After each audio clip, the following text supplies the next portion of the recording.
This is just a massacre, damn. This is disturbing. This is disturbing. What? What just happened? Excuse me? How did he do this? This is crazy. Crazy.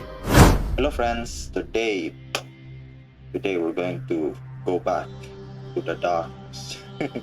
Well, today we're going to react on another one of Nick Crowley's new video about YouTube Darkest Channel Part 7 by Nick Crowley. So please go support to Nick Crowley, hopefully it will help his YouTube channel, and because I'm just here to react. So without further ado, I'm just gonna go immediately. Tell you what we're gonna do today more than anything else. We're gonna do this. Nice guy must die. Nice guy must die. Nice guy must die.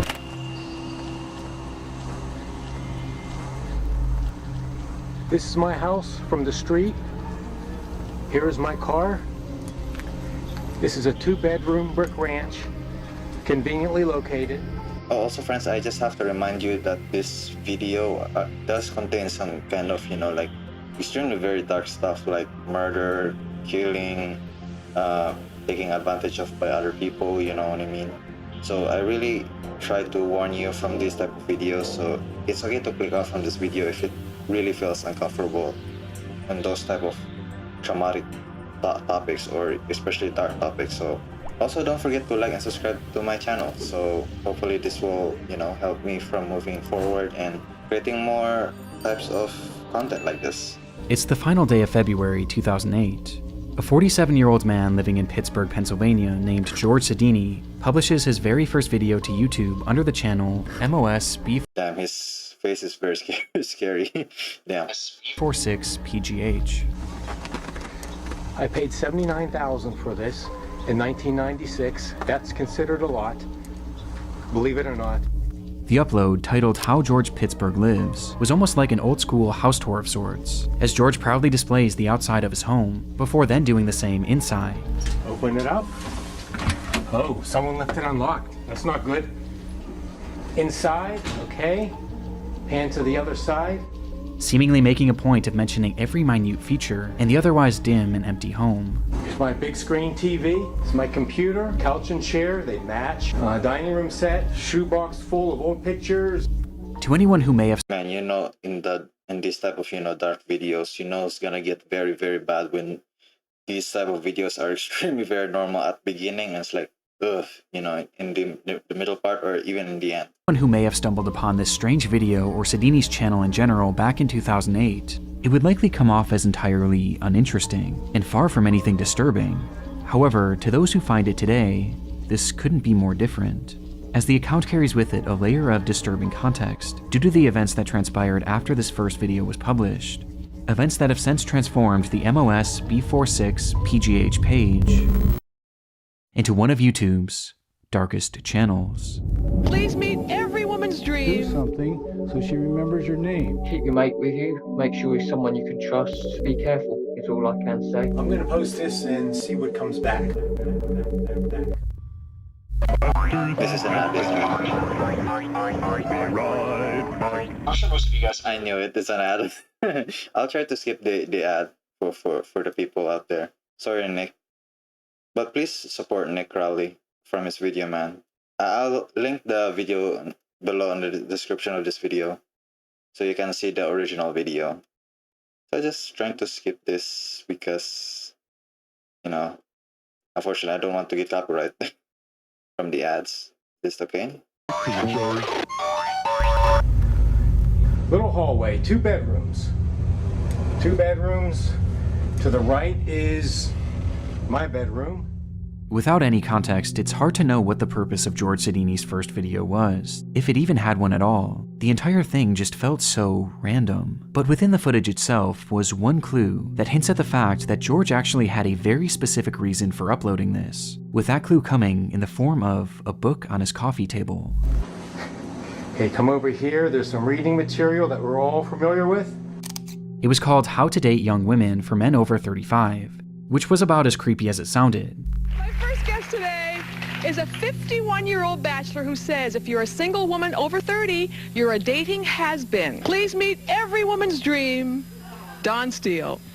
Its author, Don Steele, had made a living as a dating counselor and life coach, creating various books and programs that were geared towards socially awkward men, exploiting them with the promise that someday they'll be able to get the younger girl of their dreams, even. Yeah, this is basically even today's world problems, especially like the prominent figures like Andrew Tate, where unfortunately, they kind of exploited even these type of young men to never find their, true love, I guess.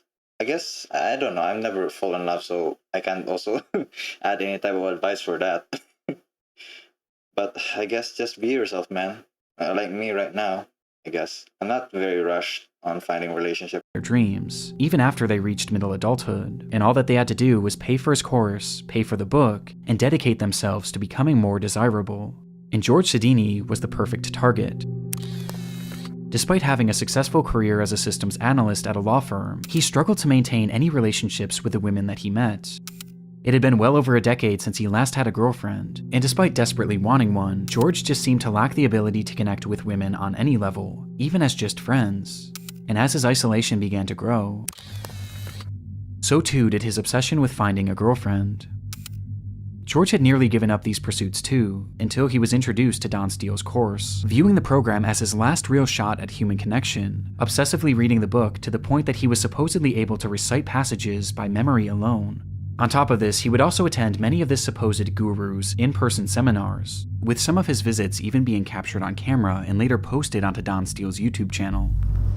It used to be down here. It was called a codpiece, and it's gradually... Wait, so why not just, if you have the mind to, memorize some books, why not just go ask a woman in the first place? Because this is what I learned about the world. No matter how much you study, nothing beats experience, man. You just have to go at it and just ask a woman out. If you get denied, try another one. Try your luck.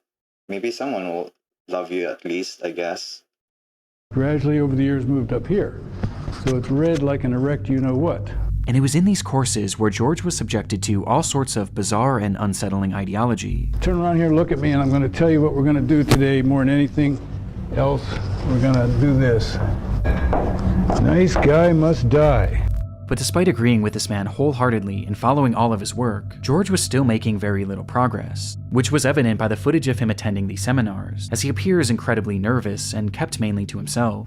And so, recognizing that George had much to improve on, he was given an assignment by one of his instructors. He was told to film a video of his house, so that the instructors and everyone else in the class could see if he was really making himself and his environment desirable enough to any woman who might come over.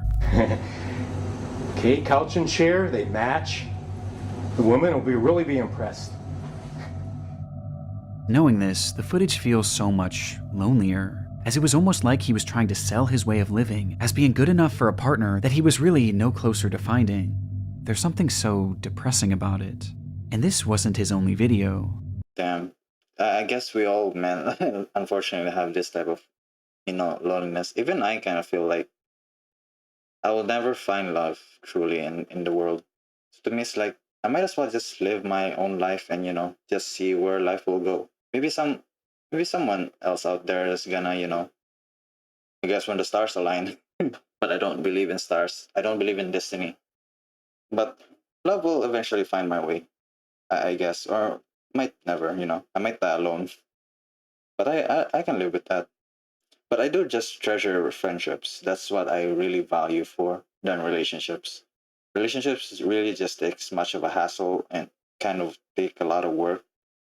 To me, it's like, I just want to say hi, how are you doing and how's life been doing, and that's it. We just leave and that's just life. And we'll meet each other again if there are, time, if they're open and stuff. That's what I value more because we don't have that much of a hassle in parts of our life, especially when we are all busy. So yeah, I really love to value more friendships. It is easy for me to hide from my emotions for one more day. Take a long drive in the car, listen to some music, daydream, or just do some mundane task around the house that really doesn't need to be done, that's not too important. And there you go, one more day, and one more day turns into one more year. Months later, on June 23, 2008, George would return with an upload he had filmed inside of his basement, and in it we get more insight on just how severe his isolation had become, though he still held on to a sliver of optimism thanks to Don Steele's course. Now, RDS says that I have approximately maybe 15 more years to be successful at this.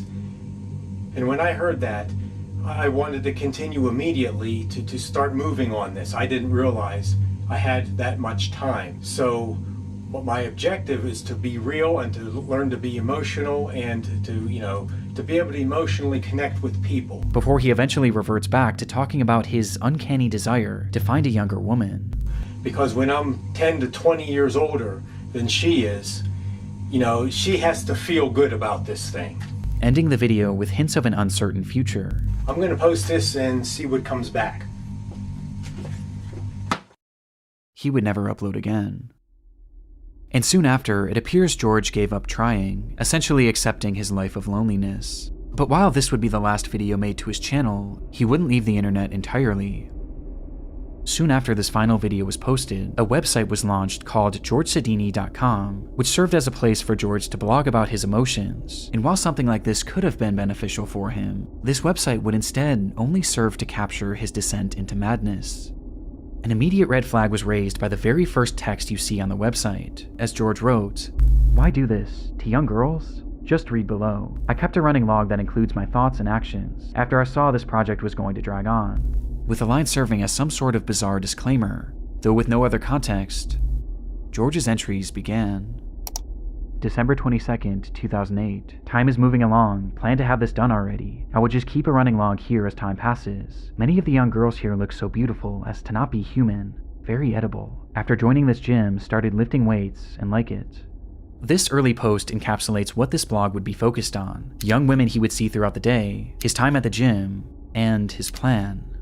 This plan was never expressly stated on the website, but it was something he obsessed over, mentioning it in every single one of his posts and dubbing it the exit plan, even going as far as to provide a date and time for it, January 6th, 2009 at 8:15 p.m.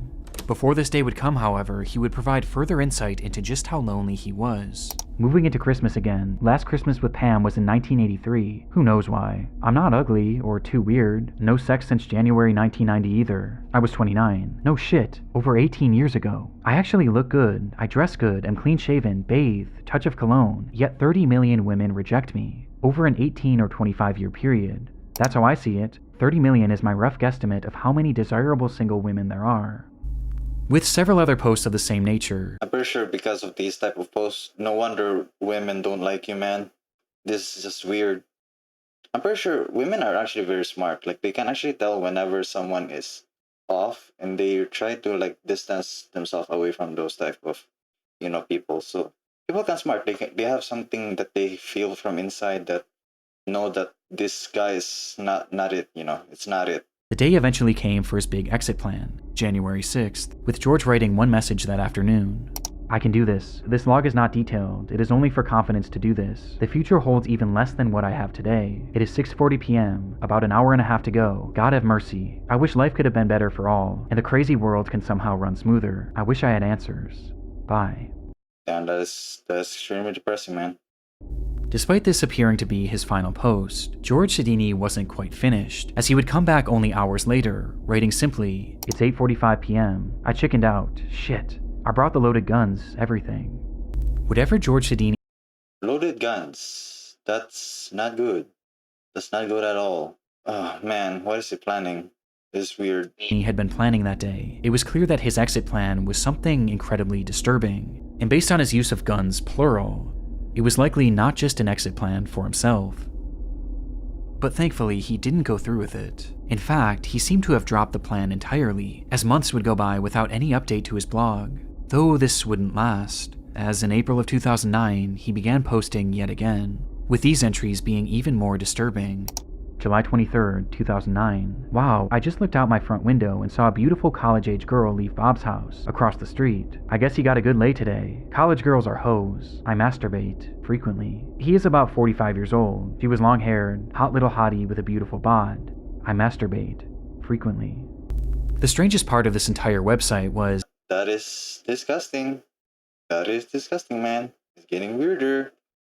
You see, you see from this type of video from the Crowley, man, it's like it's so extremely normal, almost wholesome, almost kind of sad in a way, and then it went downhill from there. It was, according to those he worked with and the neighbors, they all thought George was normal. A little off, sure, but it appeared that these disturbing thoughts and plans were kept solely in his blog and solely in his mind. But on July 28, 2009, this would all change. George had boarded a Port Authority bus that day and took a seat, carrying with him some sort of duffel bag, and as the ride commenced, he unzipped the bag and began to fiddle with something inside of it. An anonymous man sitting next to him noticed this and curiously leaned over to see what he was doing. In George Sedini's hand was what appeared to be a grenade. The stunned passenger ran off at the next stop and immediately alerted the police. But bizarrely, nothing actually came of this. No explosions happened that day, and upon police eventually tracking down Sedini 2 days later, he was searched, but there was no sign of this supposed grenade, and the man who had reported this incident was unable to positively identify him. And so, George was released, allowing him to continue on with his day, and to continue on with his posting. August 3rd, 2009. I took off today, Monday, and tomorrow to practice my routine and make sure it was well polished. I need to work out every detail. There is only one shot. Also, I need to be completely immersed into something before I can be successful. I haven't had a drink since Friday at about 2:30. Total effort needed. Tomorrow is the big day. What is he planning? This is concerning, though. I don't know if you really have that grenade to begin with, so... Last time I tried this in January, I chickened out. Let's see how this new approach works. Maybe soon, I will see God and Jesus. This was the final update made to GeorgeSedini.com, and unlike his previous attempt at carrying out this exit plan, this time, he didn't back out. On August 4th, 2009, George Sedini would enter an LA Fitness in Bridgeville, Pennsylvania, and walk directly into a woman's aerobics class, with a duffel bag in his hand. He then dropped his bag on the floor with a loud bang, before he closed the door and shut off all the lights. In a moment of darkness and confusion, one witness recalled that she felt the presence of someone who didn't belong there. Before total panic would ensue, everyone was just screaming so loud. At first, I didn't even think shots were being fired. It was so surreal. At that moment, George Sedini had brandished 2 guns from his bag and opened fire on the group of 30, all of whom were women, which was entirely the point. In that dark, cramped room, George would discharge his weapon 52 times, striking 12 different women and then himself. Damn. But also very weird introduction to just drop the bag and, guns blazing, but that is so tragic. It's kind of amazing that the woman that he's interviewing are still alive. That's crazy. Damn. There's also in the tight room. So it's just like this is just a massacre, damn. Damn. This is disturbing. This is disturbing. Which was entirely the point. In that dark, cramped room, George would discharge his weapon 52 times, striking 12 different women and then himself. Of the injured, 49-year-old Elizabeth Gannon, 38-year-old Jody Billingsley, and 46-year-old Heidi Overmeyer would tragically lose their lives, while the others were left with permanent injuries, both physical and mental.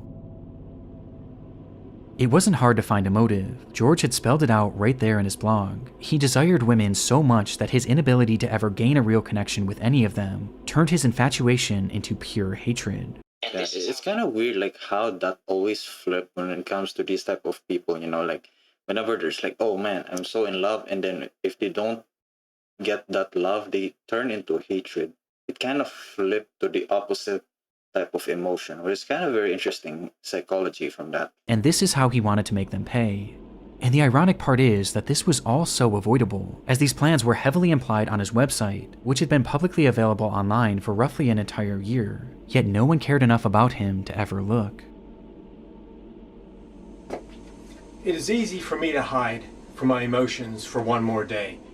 Knowing what we know now, George's channel is highly disturbing, as it shows us a glimpse into a mind on the verge of completely snapping, and a last gasp attempt at achieving normalcy, by a person who would go on to become a monster. I mean, even if he did get the woman that he will ever love, I'm pretty sure he'll never be normal, especially from his broken mindset already, and he already think of this like weird stuff, you know. Sure, he can be normal, but I think over time his brain already degraded, you know, towards this type of madness. That no matter even he find someone that he love, I'm pretty sure they're still going to leave him after that.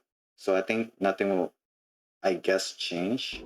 When he didn't get what he wanted, Just everything I need. Well, that about sums it up. Hi guys, I am with Lewis.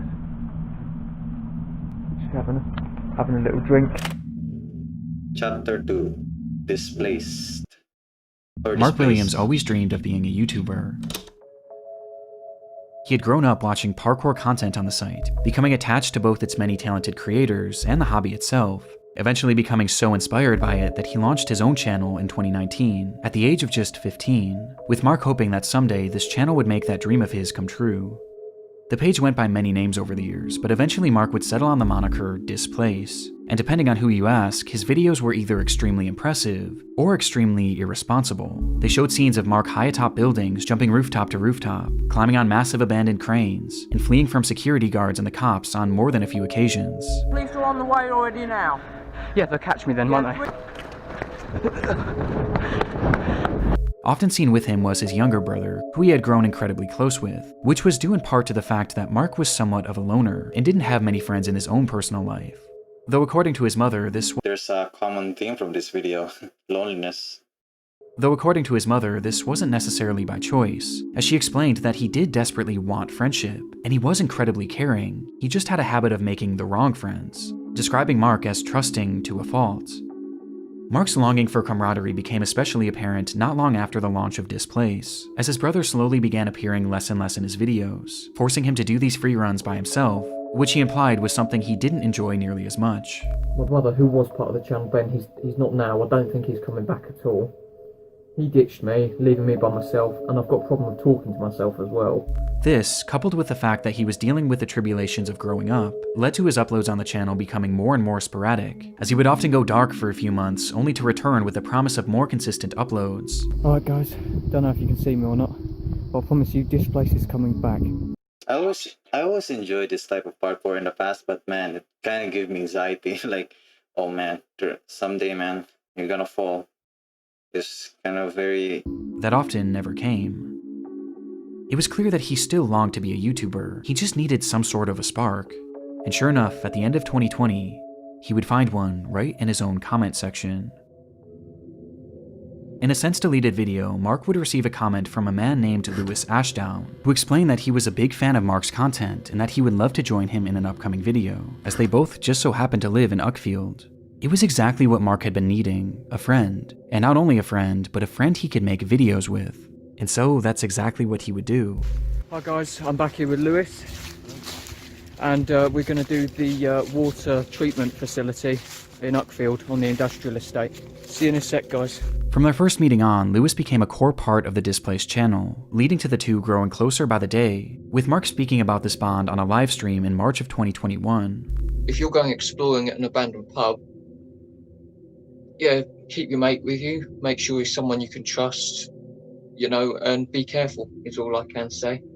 Because in the video where me and Lewis climbed the college, you know, I was constantly looking out for him because he did get dangerously close to some of the edges, but you know, that's what life's about, isn't it? But despite finding his new parkour partner, Mark still had other issues getting in the way of his uploads, as he was now 18 years old and was facing the reality of having to get a job, forcing him to put his channel on the back burner. Mark discussed this struggle and the many others he was facing at the time in that same March livestream, with his tone about Displace's future sounding less than optimistic. I've been doing some talking with Lewis, seeming like he wants to get back into climbing and stuff. It's kind of unfortunate that not everyone will always get to watch you from this type of videos, you know. And it's kind of unfortunate too that, you know, you're gonna be left out in the algorithm, and not all people are gonna watch this type of videos and unfortunately going to support you. Only the 1% of, you know, YouTubers can only have those type of successes, unfortunately.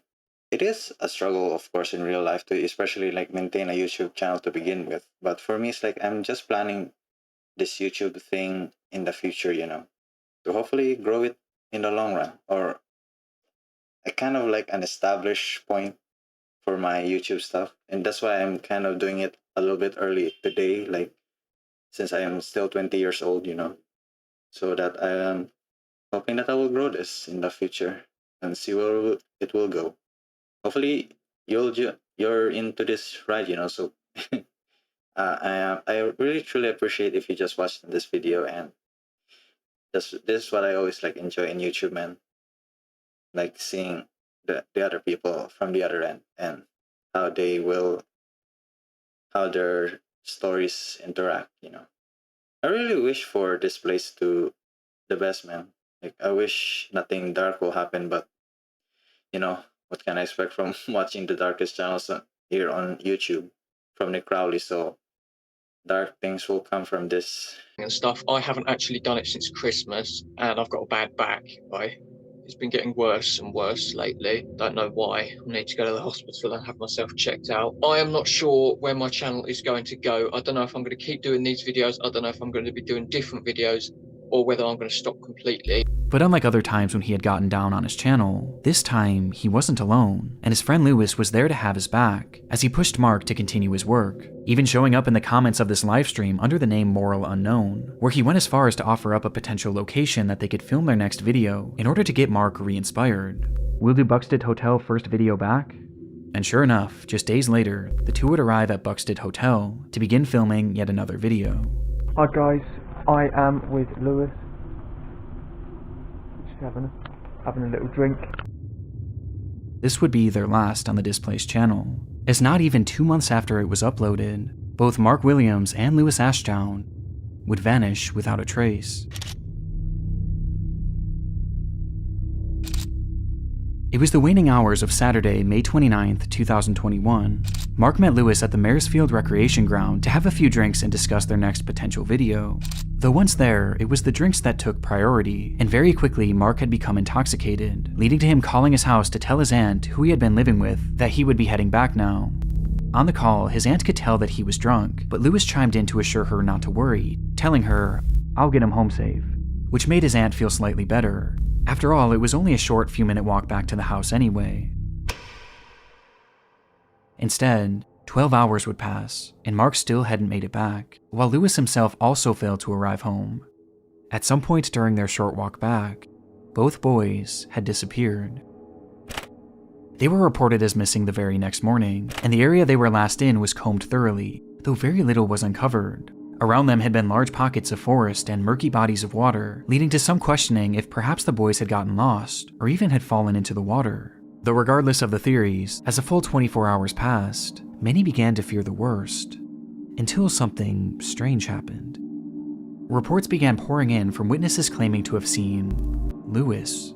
Some thought they saw him leaving a local pub the morning after he supposedly had gone missing, while others had seen him at a local movie theater, seemingly completely unaware that the whole town was looking for him. These sightings introduced the possibility that the boys were perhaps runaways, causing several pleas to be made throughout the press, begging them to come back home. But it would be the police who would find Lewis first, tracking him down at his friend named Liam Hansen's house. There, the cops fired off a barrage of questions, as they not only tried to get answers as to where the boys had been, but more importantly now, they needed to know where Mark was. Throughout all the sightings, it was only ever Lewis that had been spotted, and even now, after searching— Okay, this is very, very interesting. I really thought that they, go for...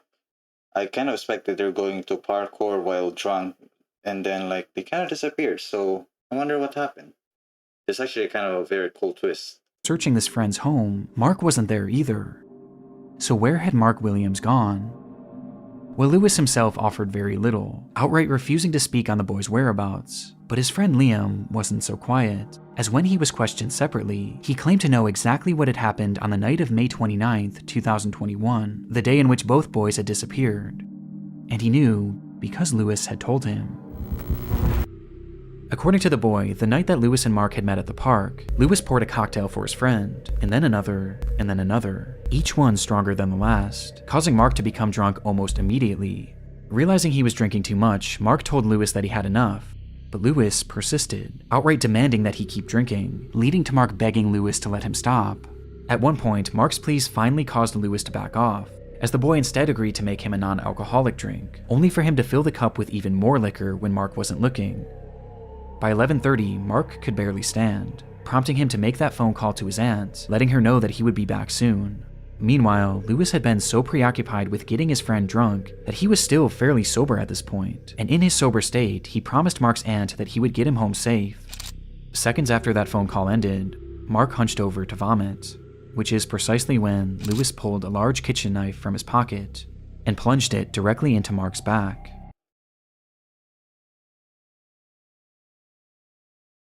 What? What just happened?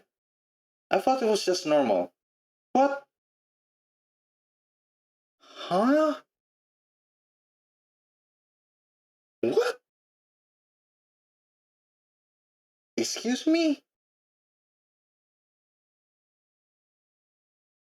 That's so sad.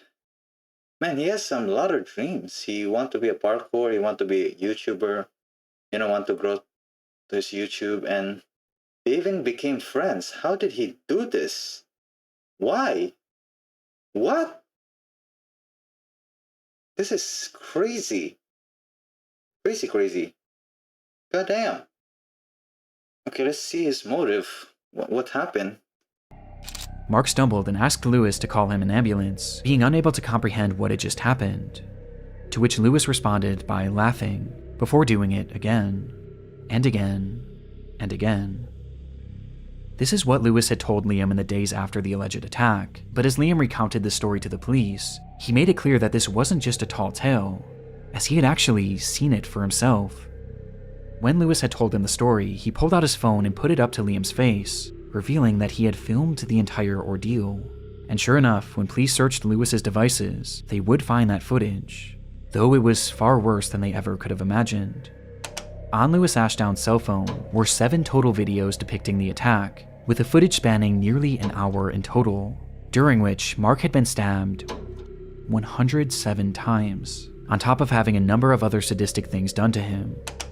And all the while, it was said that Lewis was giggling manically. When asked about what he had seen in those recordings, Liam provided further detail on just how awful the attack was, recounting that he ripped Mark's eyes out. Proper psychotic stuff. I was going into shock. I was shocked how he came out with it. I wanted to run and tell someone. This was clearly not a normal crime. It displayed a level of evil and hatred that goes past human comprehension, and due to its brutality, police assumed that surely something must have happened between these two to breed so much hatred inside of Lewis.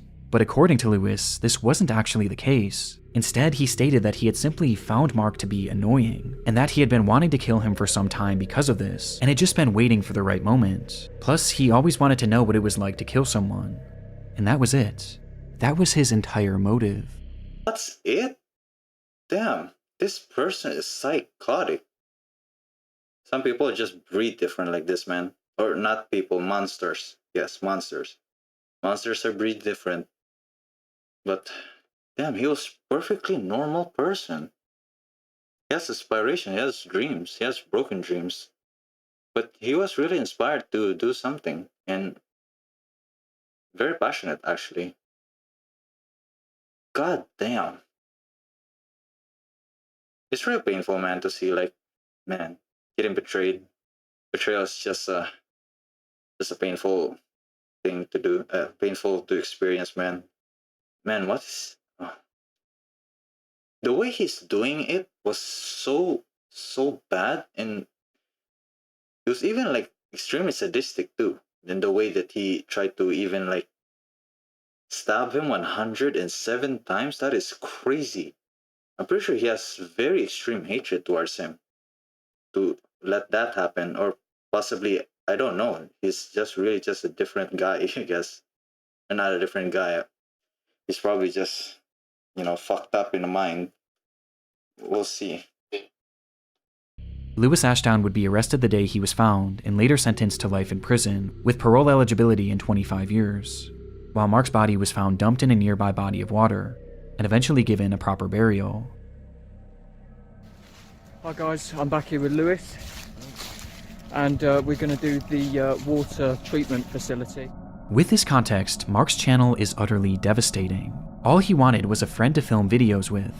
But sure enough, as his mother had warned, He was trusting to a fault. If you're going exploring at an abandoned pub, yeah, keep your mate with you. Make sure he's someone you can trust, you know, and be careful. Which brings us to a disturbing revelation.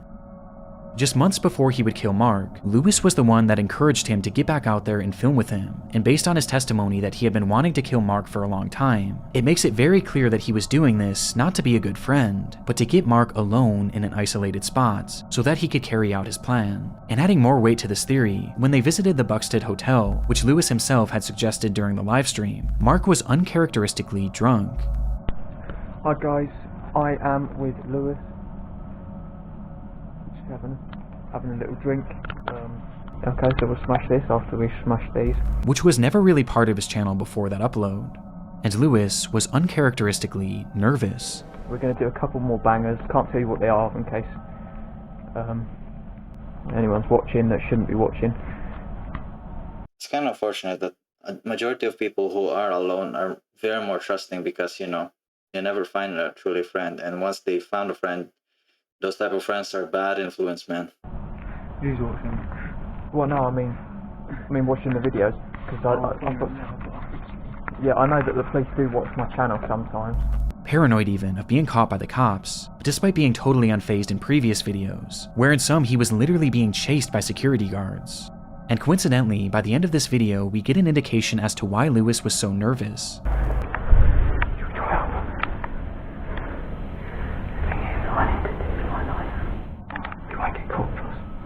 Because he had been carrying a knife. All this leads me to believe that that night, Lewis pushed Mark to film a video in an abandoned location, then got him drunk, and was going to carry through with the murder, before eventually backing out for unknown reasons. And all the while, Mark was completely unaware, never once suspecting that the man he had been filming with had secretly been plotting to kill him, and one day would actually go through with it. Okay, I'll wrap it up now then, guys. Yep, I'll see ya. I'm going to try and stay on this side and go across. Well, this should be quite amusing. Enjoy! So I guess we're moving now from the next chapter, also known as Joshua Brown.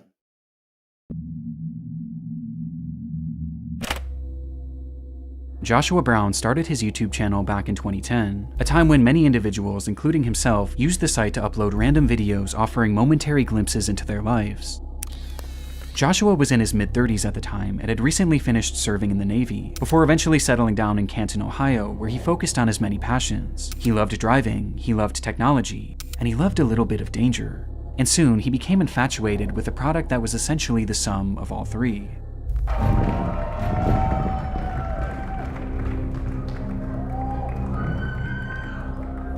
For Joshua, these electric vehicles were a technological marvel and the future of the automotive industry, and he dreamed of one day having one, with that dream eventually coming true in 2015 when he would purchase his very own Tesla Model S that would eventually become his life and his YouTube channel's primary focus.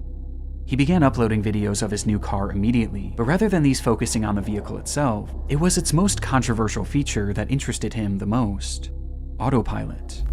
The feature had become available for Tesla drivers in October of 2015. I know where this is gonna go heading, man. I know where this is gonna end. The moment he mentions like auto driving, yikes. You can never trust something that is totally new, man. It's still too young to even like getting tested. There's gonna be laws and rules and regulation from this. If you're being sold by this at an early stage, you're probably the product, you know. October of 2015, which is exactly when Joshua purchased his car and began uploading these videos showcasing its possibilities. It takes all the stress. Man, he's so awesome. Like, he really loves new stuff and new technology. I always love people who loves new things, you know. And especially from technologies and science. I also love science. Get to your destination slightly slower, but hey, at least now you don't have to worry about anything. It's just let it go. He wanted to essentially be a pioneer, providing an overview of what self-driving was really all about, breaking down the specifics and showcasing a variety of unique situations that you might find yourself in if you were to use this driving mode yourself. This section in here is going to be very, very difficult for the car to handle. We're filming this just so that you can see scenarios where the car does not do well, so that you've got something to judge off of it when you're driving on your own. And he tried to make a point of doing so safely, as he never used the camera behind the wheel, and always had someone helping him to avoid any accidents. But despite his focus on safety, it was clear that he was pushing the capabilities of this brand new technology, as at this point it was still in its infancy, with one of the more glaring red flags being the placement of his hands. Here we are, stop and go traffic on 271, and geez, car's doing it all itself. When Joshua was shown driving, he hardly ever had his hands on the wheel, as he said he wanted to get the true experience of self-driving. This was something that Tesla had actually adamantly advised against, and even had visual and audible warnings if it detected that your hands were off the steering wheel. But Joshua seemed to find a workaround, as he instead used his legs to avoid tripping the sensor, while keeping his hands close by, ready to grab the wheel in case of an emergency. How I actually do it is so that it is really actually hands-free, is I keep my knees up, because the tack works pretty good, but I can... That's like holding a loaded gun. Extremely dangerous, man. ...do a brake, and just keep it like this, because you can react so quickly. It was clear that Joshua truly believed that this car that was driving him was safe, and this belief was only strengthened on April 5th of 2016. I'm pretty sure this is some kind of bias to have, like, I think it's like wearing a helmet, like thinking that it will, survive against a artillery barrage, I guess. That day, Joshua had been driving his car on the interstate when a large truck suddenly merged into his lane, with its driver not even seeing his car. And before Joshua could even react, the autopilot kicked in and veered out of the way, avoiding what would have been a certain collision. Amazed by the event, Joshua would upload dashcam footage of the close call to his YouTube channel, where he praised the vehicle's response. "Tessie did great. Excellent job, Elon." This video would immediately go viral, exploding to over 4 million views between the two versions that Joshua had posted. But while the response to this video was overwhelming, especially for a channel that was accustomed to getting just a few hundred views. That's kind of cool, actually. But damn, I'm pretty sure this will incite him to do this type of dangerous action more because of this virality. Views. There was one response in particular that impacted Joshua the most. As Tesla's owner, Elon Musk, would repost the video on Twitter. Stunned by the tweet, Joshua would later state, "For something to catch Elon Musk's eye, I can die and go to heaven now." Be careful what you wish for, man. Be careful what you wish for. He had no way of knowing then, but this would not be the last time that Elon Musk would tweet about him, though his next feature would be under much different circumstances. It happened just 1 month. We learned yesterday that evening NHTSA is opening up preliminary evaluation from the performance of autopilot during a recent fatal crash, Model S. What happened?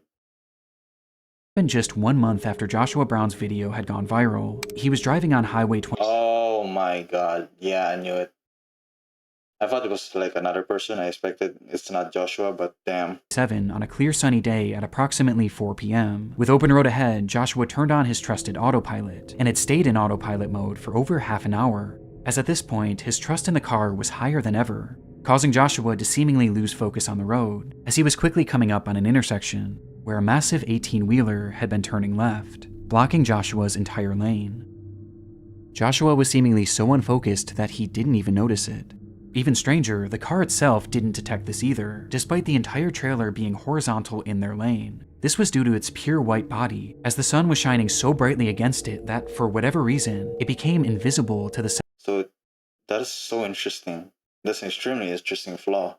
But yeah, when it comes to this type of, no matter how much new technology will ever come in, there's always like bugs and like stuff like this like cannot be seen, that needs to be properly what's called bug fixing. Yes, they're like bugs and errors that you can't see from the program until it's tried and tested after the fact. So yeah, it's kind of unfortunate that Joshua has to bear the brunt for this. To the self-driving AI, and with neither Joshua nor the car registering the danger that they were in, the vehicle would strike the trailer, going 74 miles per hour. There were no attempts by Joshua to even move the steering wheel, and the brakes hadn't so much as been tapped. The collision happened at full speed, and it happened so fast that the car drove straight through underneath, shearing the entire top of— Oh my god. Oh my god. That is extremely fast to just shear off the top of the car like that. Damn. I thought it went like crash in front of the truck. I never thought it was going under and shear off. Damn, this is extremely. and continuing driving full speed down the road, before it would eventually crash to a halt. When the driver of the truck rushed over to see the damage, Joshua Brown was already dead, and the truck driver could hear nothing but the sound of Harry Potter. You can own it on DVD and video. The adventure is bigger. The magic is stronger. It's kind of, I can understand that, you know, the tragic happened, but this kind of like pretty, what, I don't know what's the word for it, but it's very contrasty, I guess. Contrast is the word. Contrast is the only thing I can hear with this. Something dark and something wholesome, as you know, Harry Potter, and get crashed by a truck. Is stronger. Harry Potter. Harry Potter. Discovered in Joshua Brown's car was a DVD player, which many believe Joshua had used to watch Harry Potter while on that drive, thus explaining why he never reacted to the impending collision. Now, this is something that has been disputed by his family, and ultimately it doesn't seem to have been fully proven or disproven. But in the end, the fault of the accident was placed mainly on the driver of the truck, who had made that left turn, and Joshua Brown, who had failed to pay attention to the road, as it was revealed that during his 37-minute drive, he only had his hands on the wheel for just 25 total seconds. Joshua Brown always wanted to be part of the innovation of Tesla's autopilot, and in doing so, he wrote himself into the history books as being the first person to ever perish in a self-driving accident. Ah, interesting. So he was like the first person that could ever die from this. While this is no doubt a tragedy, his death has led to numerous safety improvements and a better understanding of the self-driving technology that he had given his life to study.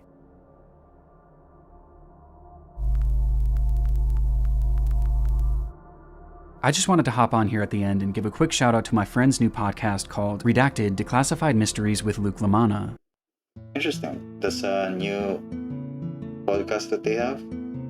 But yeah, it's kind of tragic that someone has to unfortunately lose their life in order to only fix the problem afterwards. Someone has to be right there to pay the consequences, unfortunately. So yeah, that's the video, friends. I actually enjoyed this one rather than like all of the rest of Nick Crowley's video, because they were extremely dark. This one's kind of wholesome except for the middle video.